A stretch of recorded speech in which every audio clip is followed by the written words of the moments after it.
There's a common misconception when it comes to tanking in the NFL that I really want to clear up, and also touch on 3 teams that all currently have top 5 picks that I think are doing the right thing by losing a ton of games and really setting themselves up for the future. There's 3 teams I want to highlight while also understanding what tanking actually is when it comes to the NFL and the overall strategy behind these GMs putting different rosters together to lose games. And the first team I want to talk about is the team that should, even with the win this week, get the number 1 overall pick. It is the Houston Texans. You can take a look at their absolute war chest. They've got their pick. They've got the Browns pick. Really, it couldn't have worked out much better for them in terms of the Browns really struggling, even with Jacoby Brissett playing decently. The defense for the Browns, not great. And then Deshaun Watson, the inexplicable loss this past week at home to New Orleans. So they've got the number 1 pick, the number 11 pick, maybe even a chance that Browns pick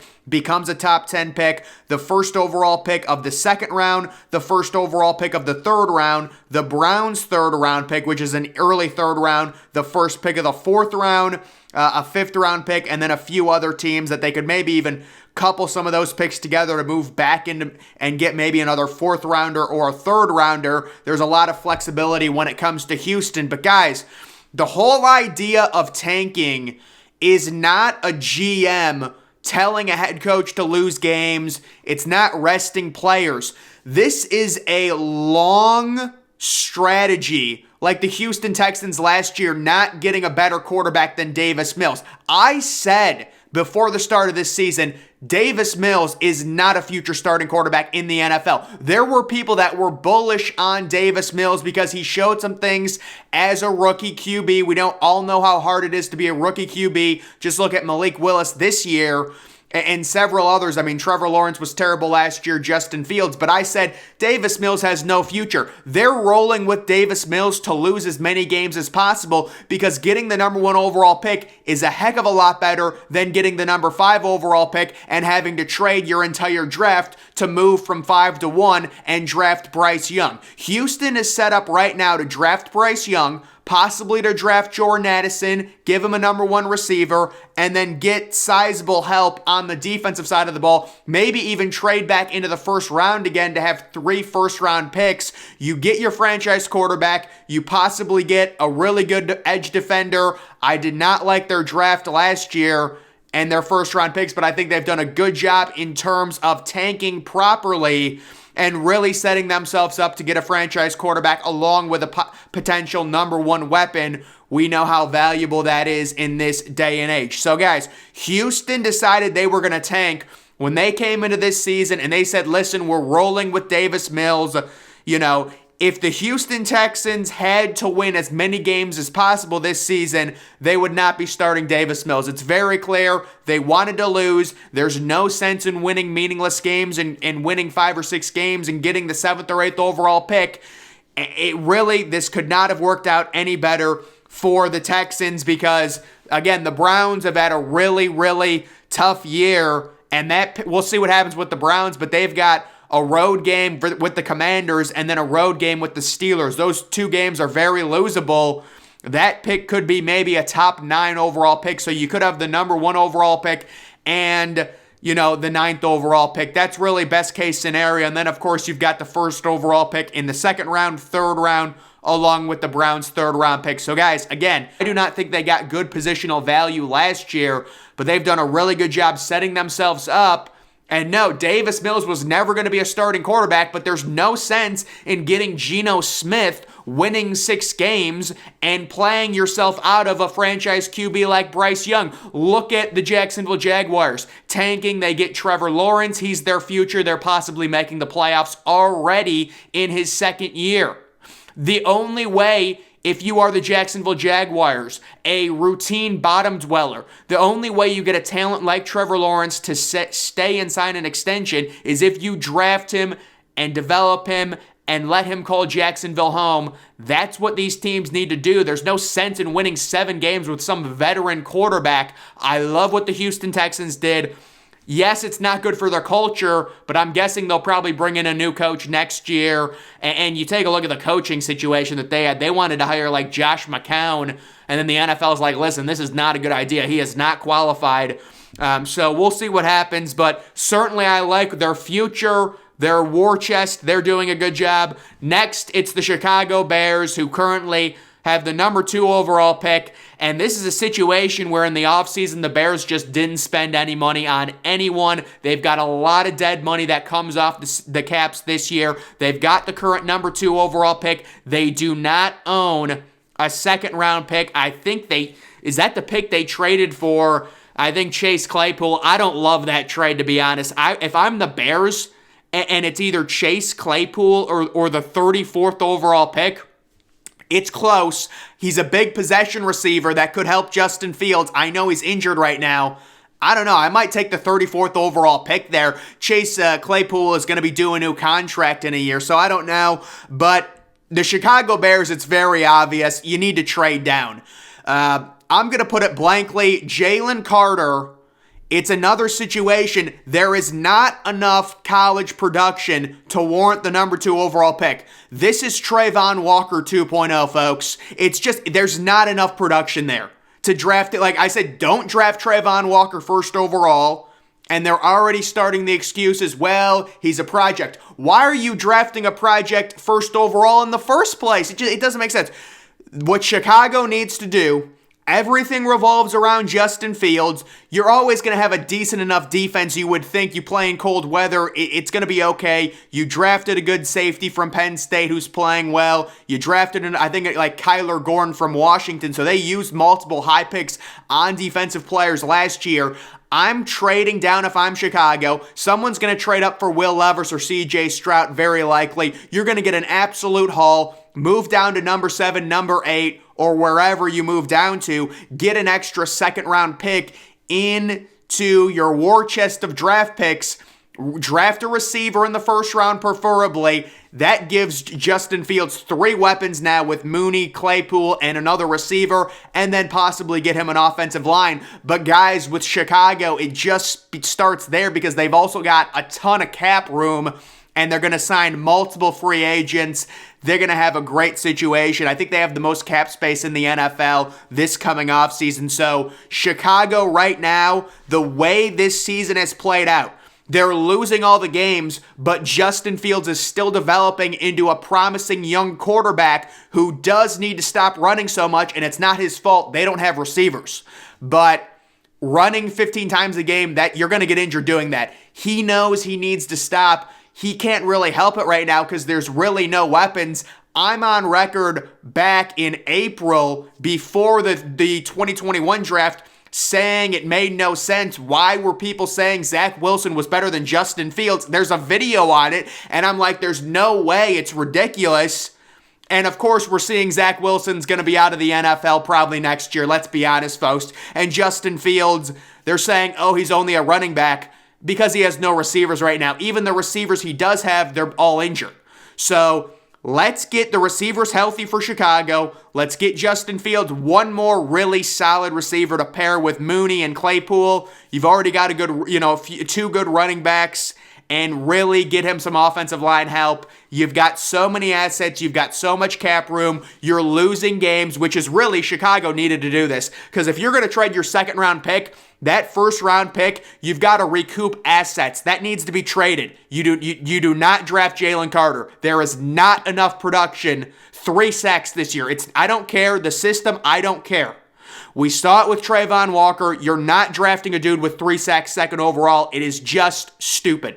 You need to trade down, get more assets, get Justin Fields another weapon, and really rebuild your team. And I would rather, I'd have to see who was available, but I more so like signing offensive tackles than drafting them personally, but you'd have to see the situation. I know Paris Johnson Jr., you trade back the offensive tackle from Northwestern as well, like 8th or 9th. That might be a situation where you pick one of those guys to really help the offensive line. But I love the situation with Chicago where Justin Fields is developing and they're losing, so you're getting a higher value draft pick that you can trade down for more assets. That's exactly what you want to do. And again, they're not telling Justin Fields to lose games. They didn't sign anyone in the offseason. So they said, listen, we want to get a top pick. We also want to see Justin Fields develop, and both of those things have happened. So that's very good. And then the next team, it's going to be the Arizona Cardinals. Now, the Cardinals have lost 5 straight games. You know, the situation with them, the second Kyler Murray got injured, you've got a lame duck coach. There's no reason to win. You've got kind of an aging roster right now. You've already committed to Murray. If I'm Arizona, you can take a look. They've pretty much got all of their picks, and that's it. First rounder, second rounder, third rounder. They've also got a compensation pick. If I'm Arizona, no reason to win. You've got a game here coming up with Atlanta. It's a little scary against a rookie quarterback. You're only 3-point underdogs. You know, obviously you cannot tell the players not to play hard, but for your future organization, there is no reason to win this football game. Secure the number 4 overall pick.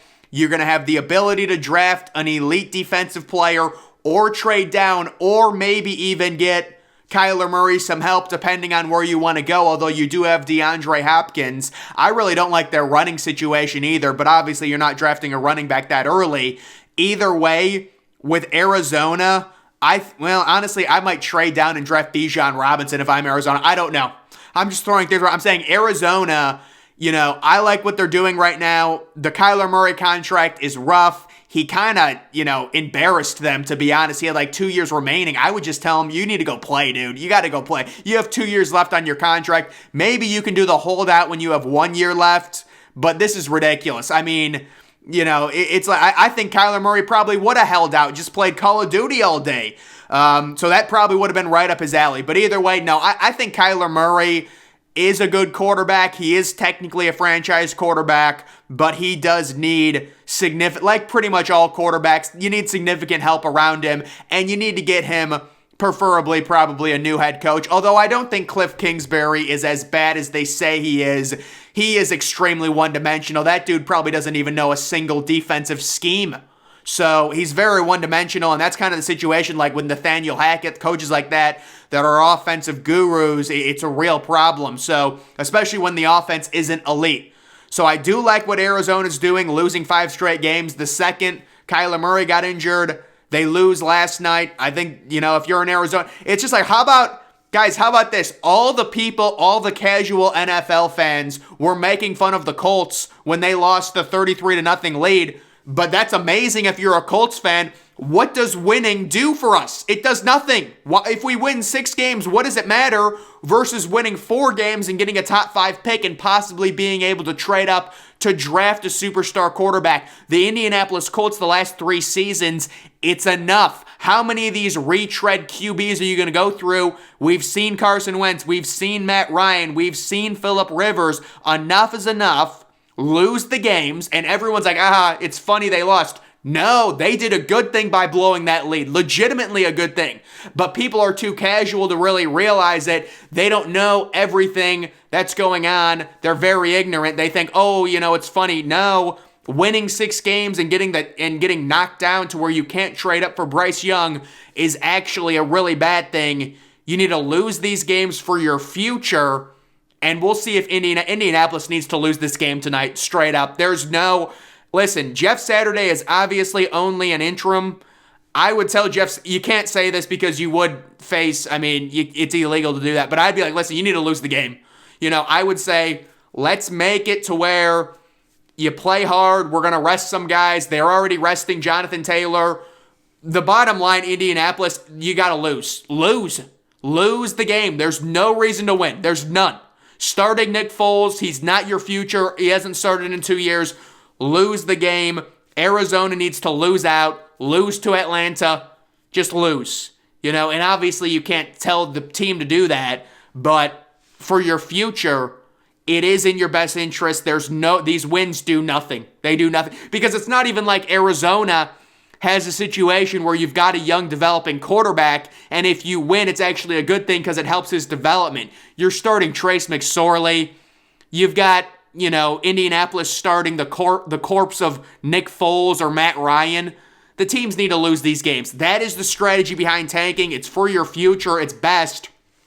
And I do like, what Houston has done. They're going to get their franchise quarterback. Chicago's going to trade down and get a ton of picks. And then Arizona is really setting themselves up for a nice asset. And maybe if Indianapolis loses out, maybe that would be great for them. Because Indianapolis has a great roster. They need a quarterback, and you've got to stop doing. Look at the Raiders, for example, with Carr. These retread quarterbacks, it's just, you're not going to go anywhere. You don't even make the playoffs if you're Indianapolis with these type of veteran retread QBs that you keep rolling with, and you're wasting seasons. There's no direction with these franchises when they do this. You're signing Carson. How about the Commanders? Oh my goodness. It's so sad how botched these things are. You're better off doing what Jacksonville did, saying, you know what, we suck. Let's just lose a bunch of games, get a superstar quarterback, and build from there. The only reason the Cleveland Browns got turned around was because they fully embraced losing, and they got back-to-back number 1 overall picks, and they did get turned around. Let's be honest, the Browns are going to be really good next year, and it all stems from getting Myles Garrett and Baker Mayfield. They made the playoffs with Baker. They finally had success. They did the whole thing where they tried, and they ended up going 5-11, 4-12, getting the 6th overall pick. That's not good enough. You got to get number 1 overall picks. That is the strategy behind tanking, and I think those 3 teams right there that I just talked about are doing a decent job at tanking. So guys, either way, how about, I can't believe Miami lost their first round pick. That's crazy. I think they have their first round pick from someone, but either way, guys, when it comes to tanking, we'll see what happens. I do expect Houston to get the number 1 overall pick, which will be good for them, but that's going to do it for this video. Make sure you follow me on Twitter. Link to that's always in the description.